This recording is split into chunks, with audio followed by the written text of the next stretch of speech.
Hi everyone, welcome again to the Songbird Sade Knits podcast. My name is Mercedes and I'm coming to you from Guelph, Ontario, also the traditional territory of the Mississaugas of the Credit First Nation. It is mid-December, very warm outside, unseasonably warm. We had some beautiful snowy December weather earlier in the month, and sadly that has passed and it's now quite mild outside. Still really beautiful actually. I can't complain about that. It's a sunny day, no clouds in the sky, and almost sort of spring feeling out there. So it is really pretty, just not very wintry. Yeah, so I've been very busy.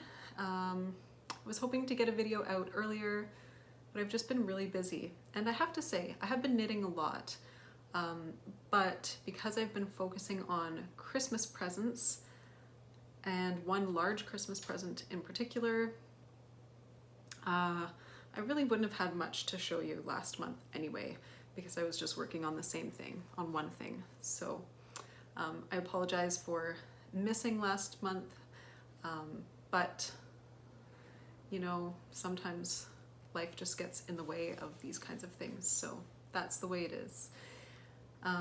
If you're new to my channel, welcome, and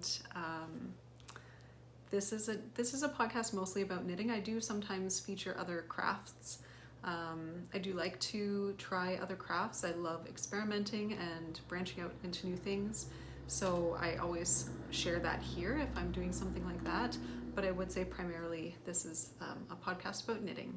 So I hope that you will enjoy that content, and also I recommend if you like to watch something while you're doing your own craft, get cozy, get something nice to drink, and get your craft out and just relax with me for a little while. So yes, I've been very busy. Of course, I know lots of people are busy this time of year. My work is very busy. I work as a florist, so leading up to Christmas time, we just get busier and busier, and these next 2 weeks before Christmas Eve will be the busiest, probably of the year, actually. So, as you can imagine, that's quite time-consuming and exhausting. And it's also, in this part of the world, it gets dark. I think the sun is setting now around 4:45, even earlier than that, 4:30. So there's very little daylight to work with. I work until 6 o'clock or later, so by the time I get home it's absolutely dark. Recording in the dark is not ideal. I don't really enjoy doing it if I don't have to. So there's a different rhythm to the days when it's dark like this. So yeah, as I say, I have been knitting a lot. My finished object is not here to show you. It's a Lopapeysa that I made for my brother-in-law, who is now in England for the holidays. So I gifted it to him before he left so that he could have something cozy to wear while he's away. So sadly I can't share that with you, but I didn't get a picture of him wearing it, unfortunately, but I did get a picture of the finished garment before I packaged it up for him. So I'll insert that photo here. So I made, this pattern is from a book. I'm going to show you the book because I think I told you what numbered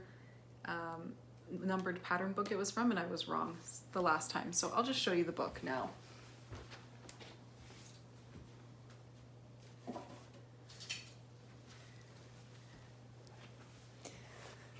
So it's from this book, which is Eliphas Lopi number 18. It's an older book. It's it features a lot of very sort of original, traditional Icelandic sweaters, and that's what I like. They have published quite a few of these books, as far as I can tell, they're all great. Some have more kids patterns in them, some have more accessories, and then many are more contemporary with more interesting contemporary designs. But when I traveled to Iceland for the first time, I really just wanted a book of patterns that contained this sort of standard Lopapeysa recipes that I could go back to again and again. And I have done that with this book. I think I've knit 4 or 5, I think 5, at least 5 patterns out of this book already. So I have 2 of these sweaters. My partner has one, my sister has one, and now my brother-in-law has one. So this book has served me very well, and I really enjoy knitting from it. The patterns are very easy to follow. So I'll just show you some sample photos. You can see it's very, very traditional. If that's your thing, this book could be for you. And the colors and where you would use the dark colors or the highlights, you can totally change that up to get a really different look. So for example,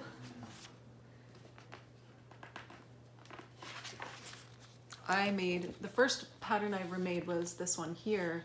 And if you go to my Ravelry page, I am Songbird Sade Knits on Ravelry. You can see one of my earliest things that I knit was one of these sweaters, and I knit it in a darker main color, and it looks totally different than the sample in this book. What else? This is a really nice pattern. I made this one for my partner in all monochromatic blue tones. I think the Lopi colors are called indigo, light indigo, and then I used an ash white or gray or something like that for the highlights, and that's just a really sharp pattern. I really like that one. And I like how the bottom pattern is kind of fancy as well. Sometimes these bottom patterns are really quite simple, but this one has a really sort of fancy design, which looks really nice. And I'll show you the pattern that I knit for my brother-in-law.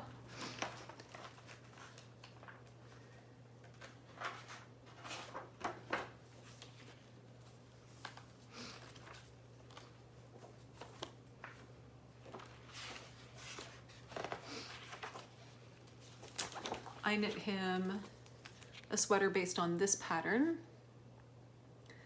And I did his, as you have already seen in the photo that I shared, dark sort of maroon. I also used black. I used a light gray. And then for this sort of beige color, I used a tweeded beige. And I didn't do the contrast cuffs. I just did that in the main body color. So, yeah. I've enjoyed so far knitting these Lopapeysas very much, and probably because I'm more advanced now in my knitting than I was when I first started, I found knitting this last one a little, maybe because I was rushing to get it done before he left for England, I did find it a bit boring knitting the body, because you knit the body and the sleeves first, and then you knit the yoke. So there's not much color work going on until you get to the yoke. And I found that quite boring. And now I'm knitting another one actually right now. And the same thing, I'm just finding the plain stockinette stitch with no color changes or anything like that quite boring. So maybe it's just where I'm at right now. Maybe it's because my knitting is more advanced and I'm looking for something not necessarily challenging, but more interesting. I don't know exactly what it is, but yeah, once I'm done Christmas gifts, I think I will move on to something for myself that perhaps has a bit more texture. I love color work, but I think I love most doing textured stitches. I just find the rhythm of that so soothing. So I look forward to, moving on to something kind of selfish for me afterwards. I I should tell you what I'm wearing before I forget. I've already shown this before in an earlier episode, but I could have put a different sweater on for you, but I hate changing. Once I've already picked an outfit for the day, I kind of don't like to change. So I threw on my lovely, trusty Hedge Witch shawl made in Briggs & Little. I love this shawl. Someone said when I wore it to work the other day, they said, oh, you have a really, I think they said outlander sort of look. And I took that as a very serious compliment. I don't know if it was meant as a compliment, but I certainly felt complimented, and I feel awesome when I wear this. I just love the look of it. And yeah, so I'm wearing that right now, and you can see it has really beautiful textured stitches, which takes a really long time to knit, but it's very enjoyable. So I love this shawl. I do get a lot of wear out of it. And underneath, I'm just wearing this really awesome thrift store find, which is a cashmere turtleneck poncho.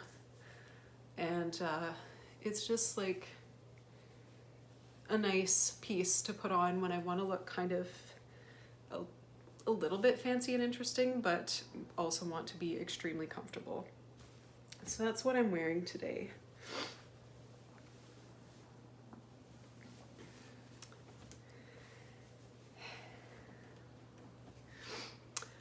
Okay, so, before I get into talking about what I'm working on, I thought I would just share a little bit of what I've been doing in the past month or so that's related to knitting. I'm very interested in Waldorf education and education in general, but recently I've become very interested in Waldorf education. And if you don't know what that is, you can look up Rudolf Steiner and Waldorf schools. Look that up on Wikipedia, and very likely you'll discover that you have some Waldorf schools in your area if you're not in too remote of a location. And they are private schools. I'm a big believer in public education, but the thing about Waldorf education is that it's very focused on the positive spiritual development of children, which is sort of facilitated by movement, by music, and by having a lot of time outside and cultivating relationships with nature, and also the use of handwork in the classroom, and lots of practical arts in the classroom. So it differs, at least in Ontario, it differs quite a lot from the public education system in terms of what is focused on in the curriculum. So I grew up studying music and singing, and eventually went to a arts high school, and I have valued my education in the arts very much. And so I think I have an appreciation for the arts because of my upbringing, and I really see the value in children being exposed to all different kinds of artistic expression when they're younger. So I'm really interested in teaching, and I'm sort of pursuing a course in that. And for now, what that means is that I'm volunteering at the Waldorf school in my area, and I'm volunteering in the handwork class. So I'm teaching grades 1 and 2 with their primary teacher, of course, but I'm just helping out in the classroom. And so we've started sewing, and now we're knitting. And so every week I go in and help the kids with their knitting, and it's very rewarding. it's very engaging. You know, I don't really know what to expect when I go there, and it's kind of this experience where you just are drawn in and you're just in the moment and there with the kids until you leave. It has this really sort of calming and centering effect on me, which I love. And it's also just really interesting to watch kids learn how to knit. I mean, knitting is kind of complicated when you think about it, and there's a lot of fine motor skills involved and hand-eye coordination, but then also sort of, you know, using your memory to, and also your visual representation to create the stitches and to remember how to knit. So it's really fascinating watching the kids learn how to do that. And yeah, I really enjoy it. It also helps me to sort of go back and understand how the stitches are created and to try my best to describe how it's done, because, you know, when you've been knitting for a long time, it's just you just do things, and it's a great opportunity to be able to break it down and help kids understand how to do that. So I'm really, really enjoying that. So that's been taking up a lot of my free time as well, leaving less time for my own knitting and such, but it's a welcome addition to my life.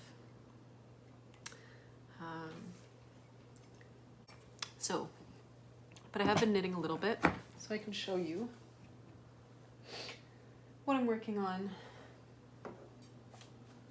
So this is somewhat embarrassing. I have shown this piece before, perhaps in my first very first episode.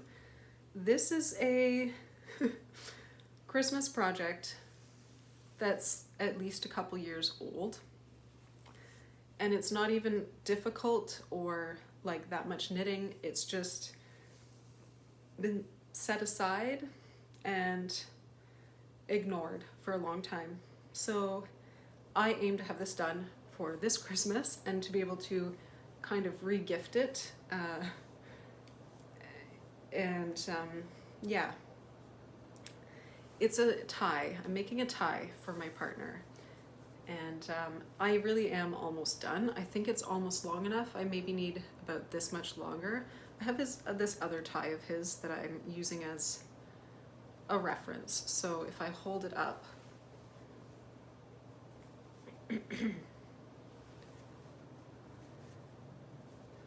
yeah, I don't have that much longer to go. However, it's a little deceiving because it doesn't look like that much knitting, but the stitch that I'm using is a slip stitch repeat pattern that I am using from Very Pink Knits. She has a YouTube tutorial on this. I can't remember what she calls it. Of course, I'll link that below if you want to try this stitch, but it's a slip stitch texture. So it's kind of like you're not really knitting one row. It kind of takes 2 rows to create 1 row essentially, and it makes a really dense fabric. So it takes a lot longer to knit than you would think.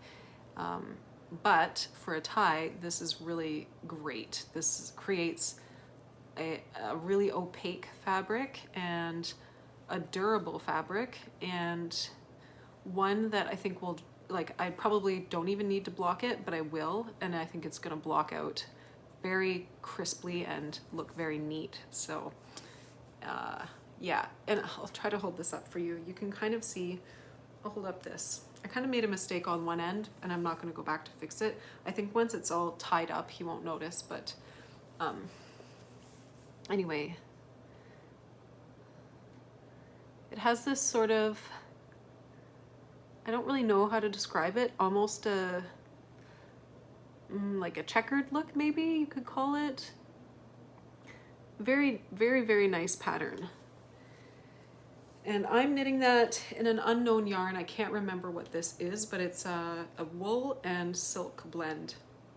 The silk kind of just gives it, it's almost like little nups, like little flecks of silk,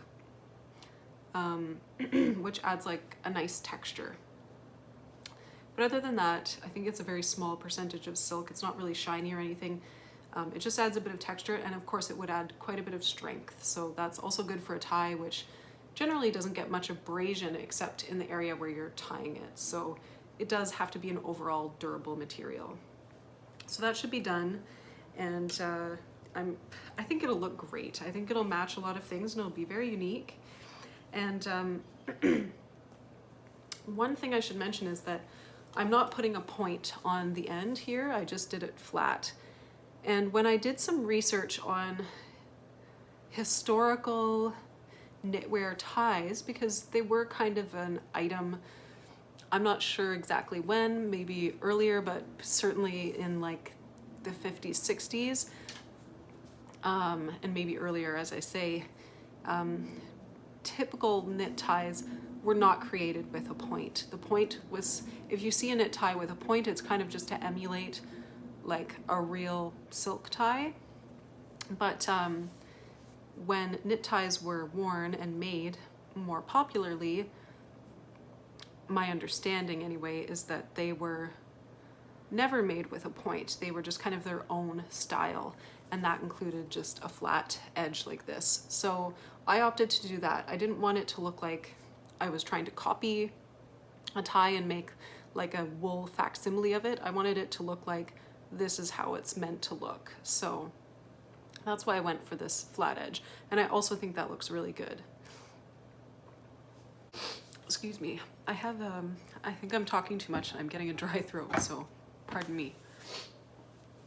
Another work in progress. Well, I should mention, I've shown the Cowichan sweater that I'm working on for Christmas. It won't be done. I realize it's something I don't enjoy knitting, but so therefore it doesn't get knit very quickly. But more than that, it's also a piece that even once I knit it, I realize there are lots of other things that I want to do. I'd like to add a lining, and I'll have to knit a button band on and sew buttons on, and what else? There will be a ton of weaving in to do. So there's just generally, even once I finish knitting, there will be a lot of finishing that will go into that project. So I kind of realized it wouldn't be done for Christmas, and I don't even think I would have it knit for Christmas. So I'm going to hold off on that gift and maybe just say it's coming. One thing I've done in the past when I have not been able to finish something, a knit piece for someone, is I've got like an ornament, like a bird or some other animal. I just bought a Christmas ornament, and then I've made a little mini knit piece for that animal. So if it were a scarf, let's say, that I was trying to finish for someone but couldn't finish, I would knit a tiny scarf for the ornament in the same color and the same yarn that I was already using, and gift that to them in place of their scarf or whatever, and just say, you know, you have something coming, and they could guess what it is. It's not obvious. I don't have to say you're getting a scarf, but they could kind of guess that that's what they would be getting. So I might do the same thing here if I get enough time. If I have enough time to do that, I could knit a little tiny cardigan or something and put it on an ornament, or even just make a really beautiful ornament that's just a sweater. That is really cute too. I've seen examples of that. So I could do that. That would probably be the easiest, and I think that'd be really sweet. So that's my goal, to do that. So having decided that I'm not going to finish that means that I've freed up maybe just a little bit of time to complete other things. And I have lots of other little things that I have to work on as well. So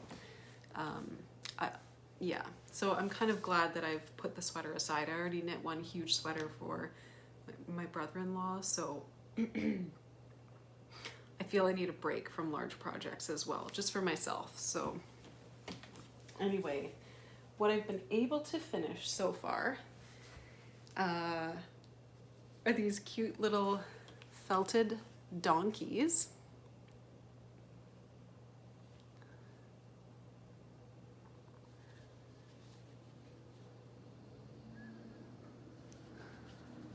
Whoops. Yeah, so you've seen me make felted animals before. I don't actually use felting roving or wool. I usually just use leftover scraps of wool, which I always save in a basket. Even if it's small scraps, I save them. They can be used in the garden if they're really small, but if there's like even just a little bit left, I will save it and try to incorporate it in, say, a punch needle project or something else, and they can always be used for felting as well. Some wools, of course, felt better than others. As you can see here, this is made with primarily Icelandic wool on the ears and the body, and you can see it's a little more fuzzy and smooth.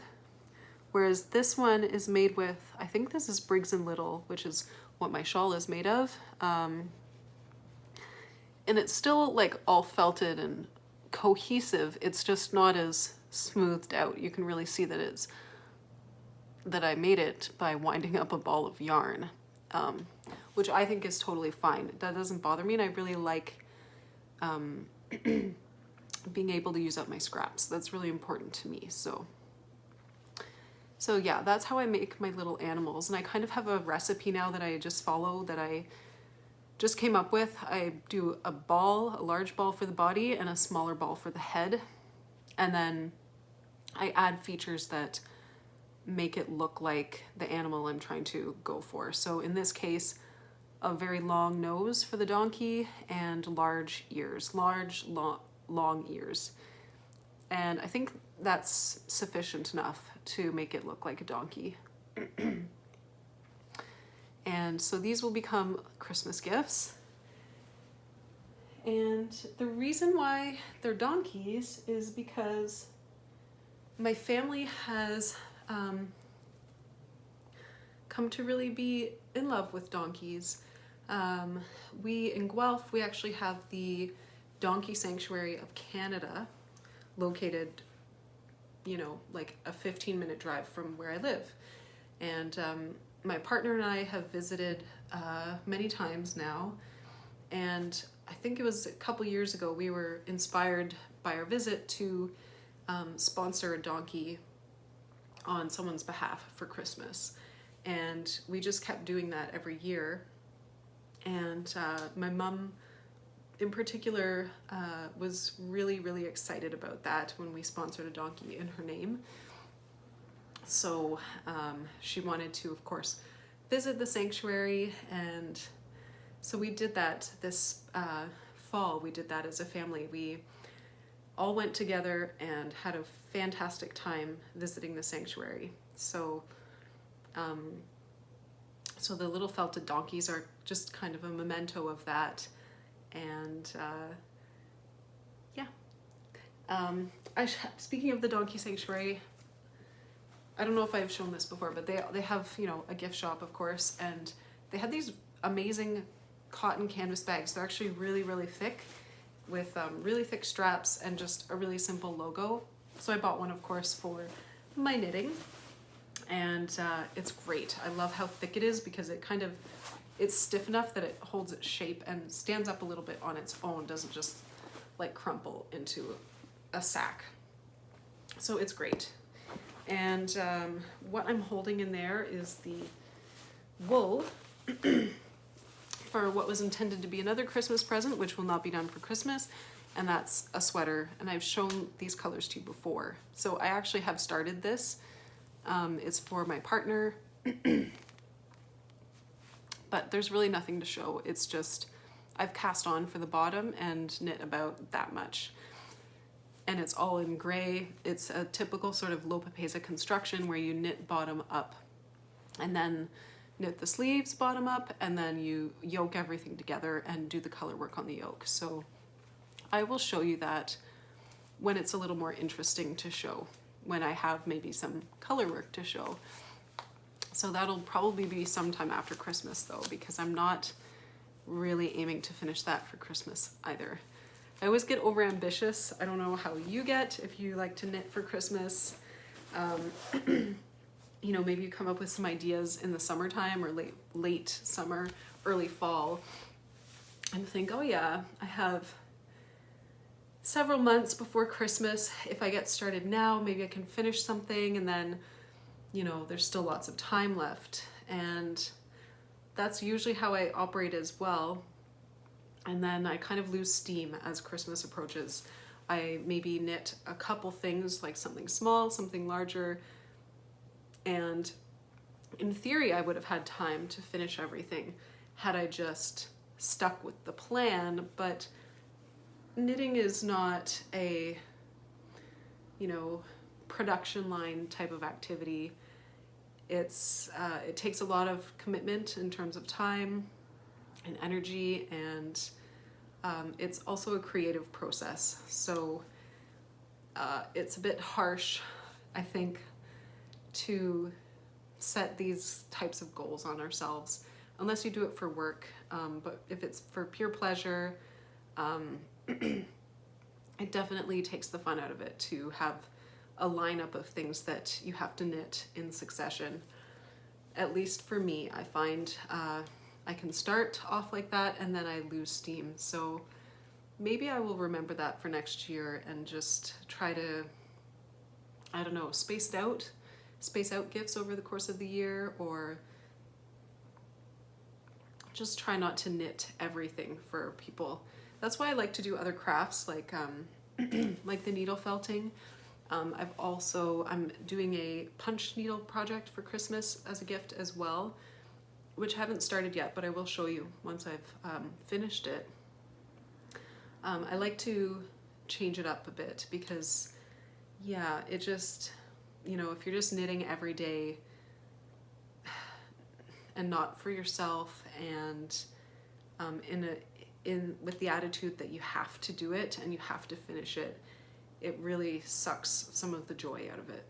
So that's why I always gift unfinished knitwear to people at Christmas time and then take it back and say, I'll finish that for you. It's not ideal, but that's just the way it is. So I'm sure they'd be happier knowing as well that it was knit with a little more patience and happiness than it would be if I were to just rush through it. So I'm kind of trying to relax a little bit now and take my time with what I have left to finish for Christmas. Speaking of knitting for joy, I also said I wouldn't knit for myself at all in December, and I guess I couldn't do that. So I decided to make myself a pair of Christmas socks, and I just went for full fun and sparkle, which is not my typical knitting, but for socks, I think, you know, why not? And especially for Christmas, I always wear knitwear socks for Christmas. I only have one pair, and it's a pair that my sister knit for me. So it's very special to me. I love wearing it when I'm inside because I don't wear them in boots. I would wear them inside, and I like to sort of have them be like a statement for my outfit. So I've always worn those at Christmas, but I wanted something really extra festive. So I got this lovely yarn that's from West Yorkshire Spinners, and the colorway is called Vintage Tinsel. So you can see it has a sparkle. And then it has lots of colors. It has a really nice, lovely dark green, like a forest green. There's a fuchsia, dark fuchsia color, blue, and then a red that actually is kind of a pinky red, sort of, yeah, pinky red, cherry red, I would say. And then there's a dark purple, and then it repeats, it goes back to the green. And I kind of thought when I first got it, I was like, oh, it's really lovely, I love it, but it's not really my colors. And then every time I'm knitting on this, I realized that one of the colors matches what I'm wearing somehow. So I don't know how that's possible because I don't really wear blue or red, but it seems to be the case. So I don't think I'll have any trouble finding other knitwear or other pieces to wear with this at Christmas time. So as you can see, I've done one sock and I have started the other sock, and I'm almost at the point where I'll be starting the heel flap. Yeah, maybe I think I might have one more row or so before I start this portion of the heel. And I opted for a very simple pattern just because the yarn is so great, it speaks for itself. I didn't really need to fuss around with a pattern for that, like, you know, a textured pattern for that. But also I do want to get these done for Christmas, and I wanted it to be both fun but also relaxing to knit. So luckily there's some texture in there. It has knit and purl, which I love the rhythm of. So that keeps me interested. I also really love knitting with fingering weight yarn, I've discovered. I used to enjoy worsted weight a lot, which I of course still do, but I've just discovered with all the various projects that I've been working on lately that when I go back to something that's fingering weight, it's just like, it's like I immediately relax. There's something so peaceful and relaxing about it. I don't know why. I just love the feeling of it. I really do.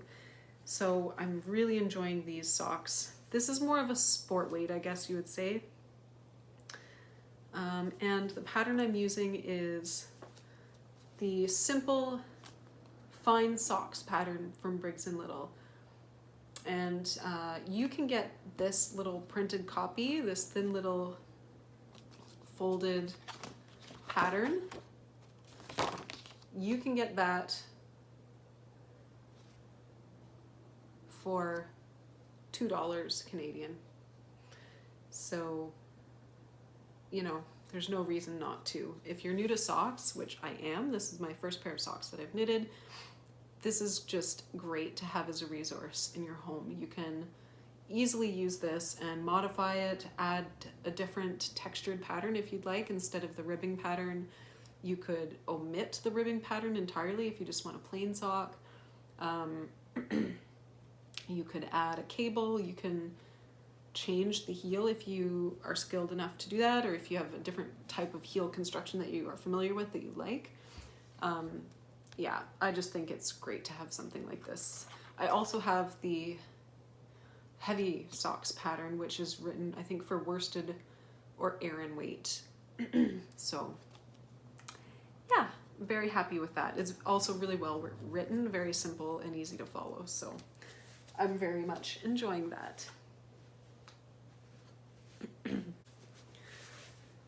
So that is pretty much it for Christmas knitting.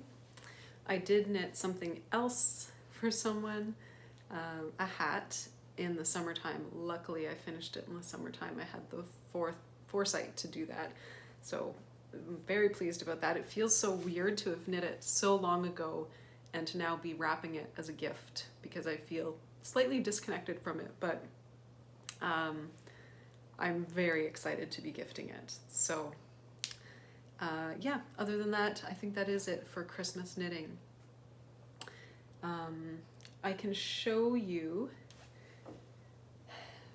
I have so much yarn, so many plans, so many patterns for when Christmas is over, for what I might start knitting at that time for myself. Who knows what I will choose? I don't know what I will choose. Maybe I'll choose something really complex, like the Marit cardigan by Kristen Drysdale. I already have all the yarn for it, and I've just been waiting to start on that because it's so gorgeous, and I just can't wait to start that. But maybe I'll want something really simple. Who knows? But I'll just show you some yarn that I recently got in the past 2 months. for a future no-frills sweater, which is very, very basic, all stockinette with raglan shaping. So, you know, maybe I'll be sick of stockinette after Christmas, but maybe not. In any case, this yarn is intended for that pattern, and I'll definitely make it at some point because that sweater is so versatile to wear. I already have one in this same yarn, actually, just a different color, and I get a lot of wear out of it. And I think if I make another one with a slightly different hem on it, maybe a more cropped version and a split hem, I'll be able to get even more wear out of it because the one I have doesn't go with skirts. My intention is to make one that will fit nicely over skirts.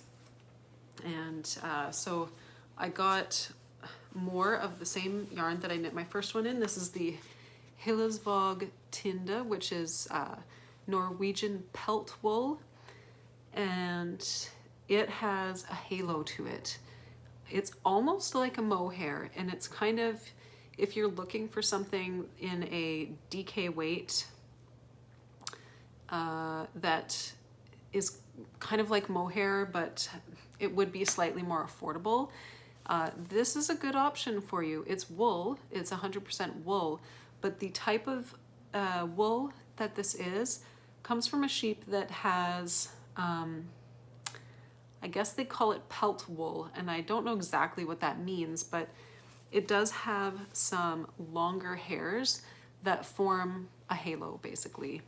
So it gives you a fuzz that's kind of similar to a mohair fuzz. Not as soft, more woolly, of course, but the look is somewhat similar. So yeah, you could potentially substitute this for in a pattern where it calls for, you know, a strand of wool and then a strand of silk mohair, which I think actually the no frills pattern does call for. So I've had success using this, and this color, I don't really know how to read what colorway this is, but it's green, and because the pelt wool is naturally gray, not white, all the colors are sort of dark and have an undertone of a dark charcoal gray. So it's very interesting how it mutes the colors and it changes them to a very natural, earthy look. So this is a green. I know it is somewhat hard to see with the way the lighting is in here. I guess this is what it looks like if you look down here as opposed to where it's getting kind of lighter towards the camera. It's almost, it seems odd to say, but it reminds me of grass that has just emerged from under the snow in the spring, where it's kind of mucky and brown, but definitely vibrant green at the same time. Kind of weird, but that's what this color is like to me, and I really like it. I love the color green in all shades. Obviously not all shades look good on me. I do need more of a warmer color of green than cooler, and I would say this is that. And it's a very interesting color of green, kind of a yellow green as well.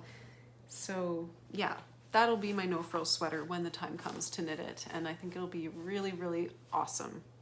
So can't wait to start on that.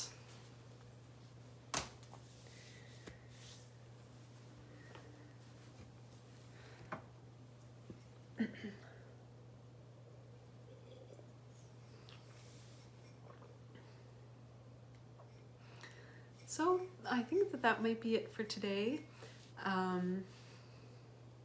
I wonder what you are working on for Christmas or for other purposes. How it's going, if you are feeling that you have energy because there's only a couple weeks left and you can really push through, or if you're feeling a little bit exhausted by it. I'm sure whatever you're feeling, that you're excited to gift your beautiful handmade crafts to people you really care about, and I know that they'll appreciate it no matter what state it's in when you present it. Yeah, and I hope we get some snow. That would be nice. The weather is what it is, and you know, I can find that I can appreciate it for the most part, no matter what, unless it's horribly, horribly windy. But there's something so cozy and atmospheric and festive about having snow around Christmas time. So I hope that we will get that. And not to mention, the snow makes it possible to do all the wonderful winter outdoor activities that we can't do in the summer. So I look forward to the winter season when it gets here. Until next time, that is all for today. Thank you for joining me, and of course you can find me also on Instagram as Songbird Sade, and on Ravelry as Songbird Sade Knits, and you can message me on either place. I would typically be more responsive on Instagram.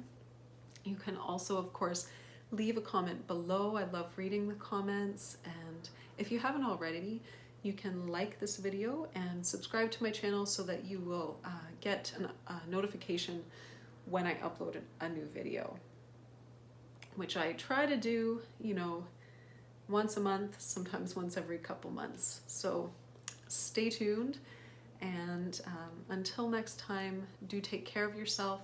Have a really, really lovely, comforting and safe holiday, and I will see you on the other side in the new year. Bye.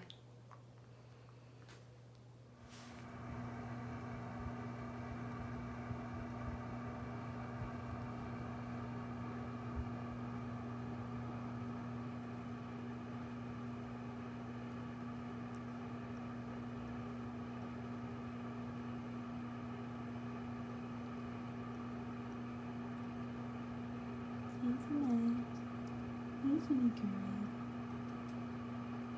Isn't it? You look comfortable.